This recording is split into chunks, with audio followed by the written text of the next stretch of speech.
All right, well, I'm going to pick up where the last screencast left off, and this will be our third part in this series of activity coefficients in VLE. So in the first part, we worked up our expression for phase coexistence, so our gamma phi approach, so we haven't made any assumptions at this point. And then in the second screencast, we made our series of assumptions that lead to Raoult's law and modified Raoult's law. So again, the difference between modified Raoult's law and Raoult's law is modified Raoult's law accounts for deviations from that ideal solution behavior, right? So it's going to include gamma, our correction factor for liquid phase non-ideality, which is going to be the most common shortcoming of Raoult's law. So what I'm going to do here is I want to revisit what a typical PXY phase diagram would look like in our bubble line predicted by Raoult's law, and then gain some insight in terms of what that means in terms of gammas and interactions. Okay. All right. So let's do this. Okay. So I'm going to draw our idealized PXY phase diagram. Okay.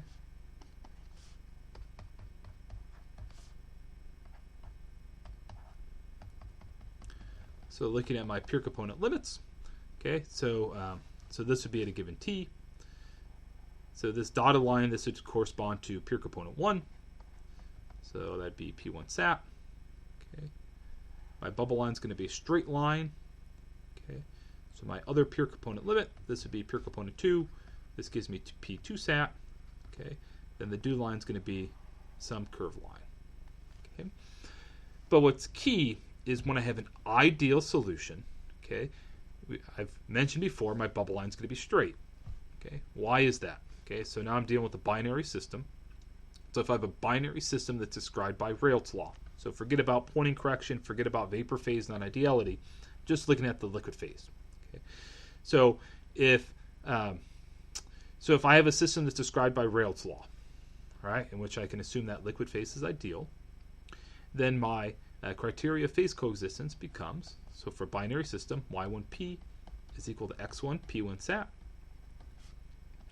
and y2p is equal to x2 p2 sat. Okay, and my bubble p calculation, we add these two expressions together. Okay, factor out p, so it's p times y1 plus y2 is equal to x1 p1 sat plus x2 p2 sat. So y1 plus y2 is just 1, so I get the p, okay, and this is my bubble point, p bubs, where the composition of my liquid phase is equal to the composition of my mixture. P bubs is equal to x1 p1 sat plus x2 p2 sat. So my bubble point pressure, or my bubble pressure of that mixture, is just a linear combination of my pure component saturation pressures. Right, if I wanted to write x2 as 1 minus x1, right, I could get the exact expression for this straight line. So what's characteristic of an ideal solution, or a system that's described by Raoult's law, is I have a linear bubble line. Okay.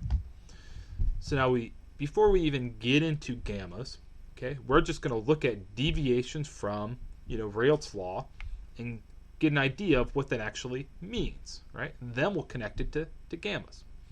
And our goal here is, I've stressed before, this isn't a class in intermolecular interactions, okay? But if I can gain any insight in terms of what's happening in my system at a molecular level, if I can gain some insight in terms of why I'm observing, the phase behavior that I'm observing, right? Any small insight can lead to, significant process improvements. Right, so if I can, characterize the interactions of my system, it may allow me to design more efficient separation processes. Right, and so one valuable tool that we can gain insight using is just a very simple PXY. Okay, so let's do this. So conceptually, okay, so if I'm looking at my PXY, so high pressures. Remember, I have a liquid up here. I have a vapor phase down here, and in between I have a two-phase system. Okay, so when I plot these, right, we always say component 1's my most volatile component, right? And so what I mean by that, if I have a liquid of pure component 1, it's going to have, at a given temperature, remember temperature is constant, it's going to have the larger pure component saturation pressure. So remember, you can think about saturation pressure as being an affinity for the vapor phase. So if I have a pure component system at pure component VLE, the more those molecules in the vapor phase, right, the more likely it's going to be in the vapor phase, the greater affinity to be in the vapor phase, the larger the vapor pressure. Okay, and so, when I'm talking about pure component VLE, in the liquid phase, I've got molecules closely together, interacting strongly. In the vapor phase, you can often think of it as an ideal gas. Molecules are very far apart; they're hardly interacting. Okay, so the more volatile a component is, the more easy it is to boil. You might then think, well, it has weaker interactions in the liquid phase, right? It must interact less strongly. The most volatile component must interact less strongly in the liquid phase in order to allow those molecules to more easily get to the vapor phase.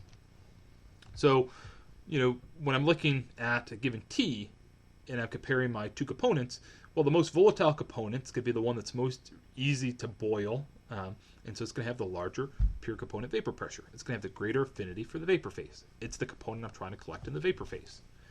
All right, so when I compare pure component 1 and pure component 2, okay, my most volatile component has the greater pure component vapor pressure. Okay, and we would say, well, component 2 must have, say, the stronger intermolecular interactions in the liquid phase, and which leads to the lower vapor pressure. There's less of them in the vapor phase. Okay, cool. All right, now let's look at what happens in between. Okay, so if I were to have a mixture, okay, and this will be of composition Z1, okay, and I'm going to draw in my line of constant composition. Okay, so for this mixture, where my line of constant composition hits my bubble line, this corresponds to the bubble point P bubs of that mixture. Okay, and so what does that mean? Well, it kind of has the same significance. So if I have a liquid mixture of composition Z1 and I decrease the pressure, okay, P bubs is going to be the pressure at which my system first begins to vaporize, in which that first bubble forms in my liquid. Okay, so it's going to be the pressure at which boiling begins. Okay, it'll continue to boil until I hit my dew line. Okay, but P bubs, right, will correspond to the point at which I begin to vaporize. Okay, so if I start at Z1, right, this line up here. Okay, I need to decrease the pressure until P bubs, at which point my solution begins to vaporize. Okay, begins to boil. All right, now we're going to look at deviations from ideality. Okay, just in a very simple sense. All right, so the first common scenario is going to be what's called negative deviations from Raoult's law. Okay, what do negative deviations from Raoult's law, of course, or what does that mean? Okay, so what I've drawn here, okay, my dotted line, is my attempt to draw a bubble line, okay, that falls below my bubble line predicted by Raoult's law. Okay, so when my actual bubble line is below my bubble line predicted by Raoult's law, we call that negative deviations from Raoult's law. Okay, why the negative part we'll get to in a second. Okay, so when I have negative deviations from Raoult's law, I have a bubble line. My actual bubble line falls below that predicted by Raoult's law. Okay, so what does that mean in terms of P bubs? So if I have the same mixture of Z1, if I have an ideal solution, all right, I'm going to begin to boil at this pressure. Okay, well, in my actual system, okay, I don't begin to boil until I get to this pressure, right? My actual system has this P bubs, okay, and so I could think, so when I have negative deviations from Raoult's law, negative deviations, so that's going to correspond to having a P bub actual less than P bubs ideal. Okay, Now, when we compared P1 sat and P2 sat, what did we say it meant when P2 sat was less than P1 sat? We said since P2 sat's less than P1 sat, it must have the stronger intermolecular interactions, right, in the liquid phase, right, because it's harder to boil. Okay, same thing here. When I have a mixture, and the actual bubble point of that mixture is less than the bubble point of an ideal solution, well, it's less volatile. It's harder to boil, right? It's harder to boil. I need to decrease the pressure, even more to get that first bubble to form. Okay, cool. So when I have negative deviations from Raoult's law, my actual bubble point pressure is less than that of the corresponding ideal solution. And so what that must mean is that I have stronger or more favorable interactions, right? So let's just call it more favorable. So in an ideal solution, all of our interactions are exactly the same. Well, the fact that I have negative deviations from Raoult's law must mean that, these molecules must really like being mixed together. So if I think about a binary mixture in which I have, say, 1, 1, 2, 2, and 1, 2 interactions, only binaries. An ideal solution, 1, 1, 2, 2, and 1, 2 are all the same. Here, we would, suggest then that our 1, 2 interactions might be, more preferred than those 1, 1, and 2, 2, or, the mean average, essentially, of them. Okay, we're just thinking generally here, right? Not getting into nitty-gritty detail, just trying to conceptually get big picture ideas. Okay. Now, the other scenario we can have are called positive deviations from Raoult's law. Okay, what are positive deviations from Raoult's law? Well, positive deviation from Raoult's law is going to be when my actual bubble line is above that of corresponding ideal solution predicted using Raoult's law. And so I have positive deviations from Raoult's law. P bubs of my actual mixture is going to be greater than P bubs of the corresponding ideal solution modeled using Raoult's law. So when I have positive deviations,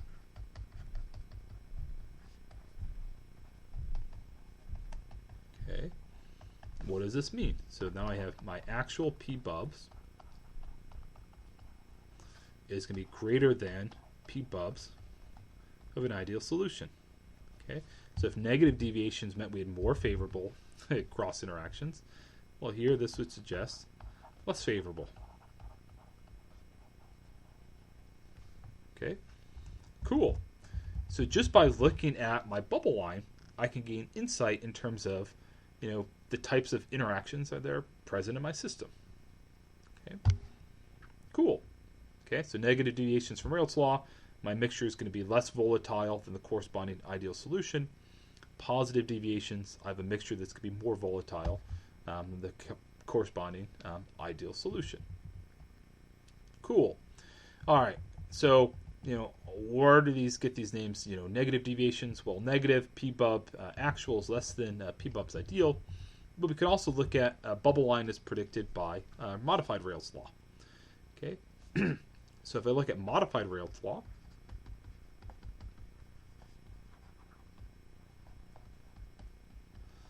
so our criteria of phase coexistence now are going to be, gamma 1, x1, p1 sat is equal to y1p, and actually I flipped the order, so let's write the order.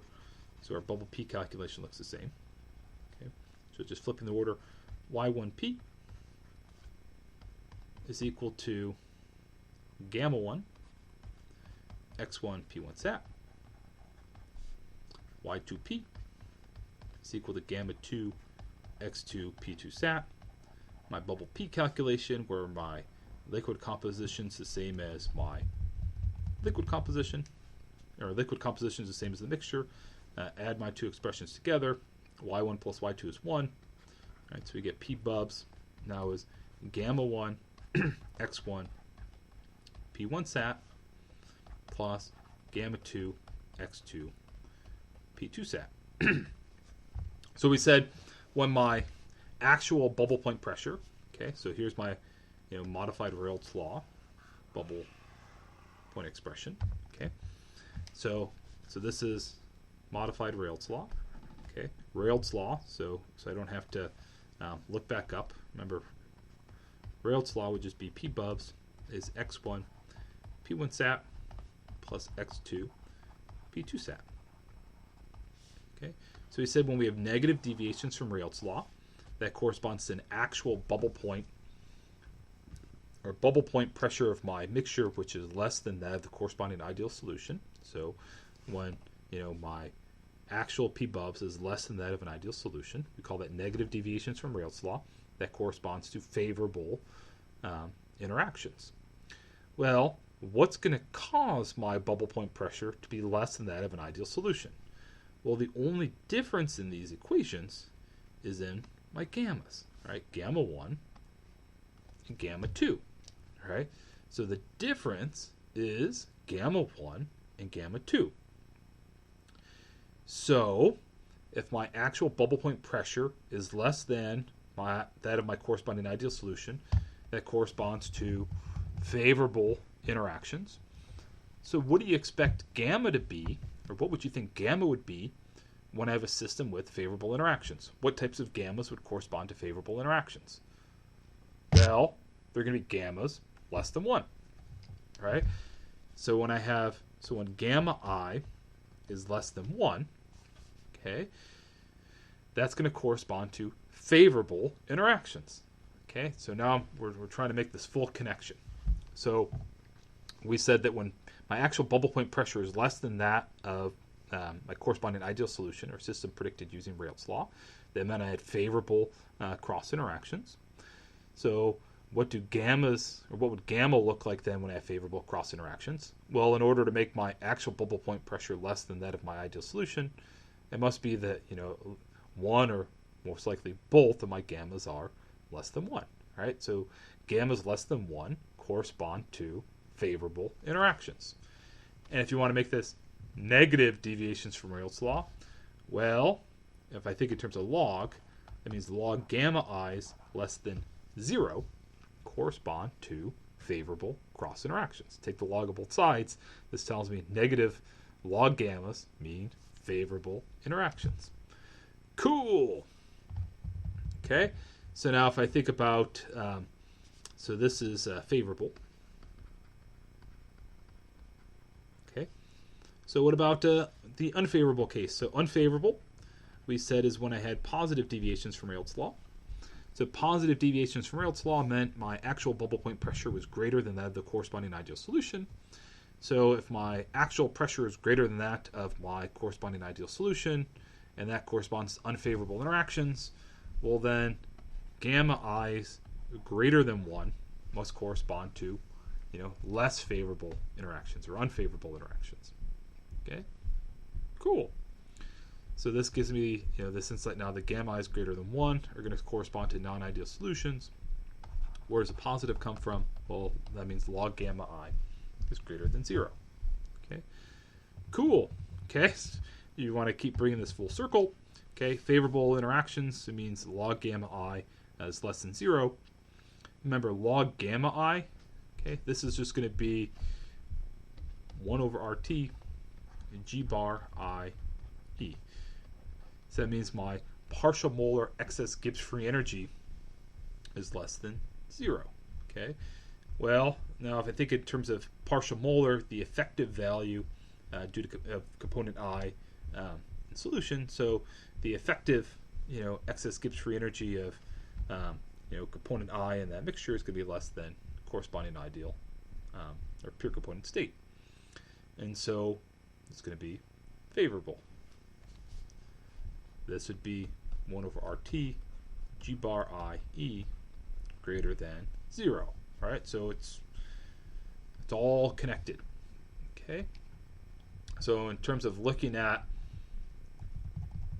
my bubble line in relation to Raoult's law prediction, which would be a straight line, okay, I can gain insight in terms of if I have favorable or unfavorable interactions, okay, solely based on my deviations from ideality. And then, following suit, right, it would follow that when I have gammas less than 1, which would correspond to these negative deviations from Raoult's law, those are going to correspond to favorable interactions. Gammas greater than 1 are going to correspond to, less favorable interactions. Cool. So I can look at a PXY and gain insight in terms of, what's going on. And so hopefully in your Raoult's law project, you just look at a system and try and predict. And you can even take this all the way to azeotropic systems. So we looked at chloroform methanol is the poster child. No, chloroform acetone is the poster child of so is the poster child of a system that's going to. So when I mix chloroform and acetone, it's famous in that, okay, if I have pure chloroform, it can participate in some weak halogen bonding. If I have pure acetone, it can't associate with itself. I mix them together, they can associate with each other. And so what I end up with is extremely favorable cross interactions. So I get negative deviations from Raoult's law, which ultimately lead to a P min or T max. So either pressure minimum or maximum Boylan azeotrope, depending on what you want to call it, system, right? So where I have these very large deviations from ideality, right? But you could draw the same principles in those azeotropic systems and use that to gain insight in terms of what's causing this azeotrope to form. All right, but with that, we'll wrap up this discussion for now and possibly come back to it later on.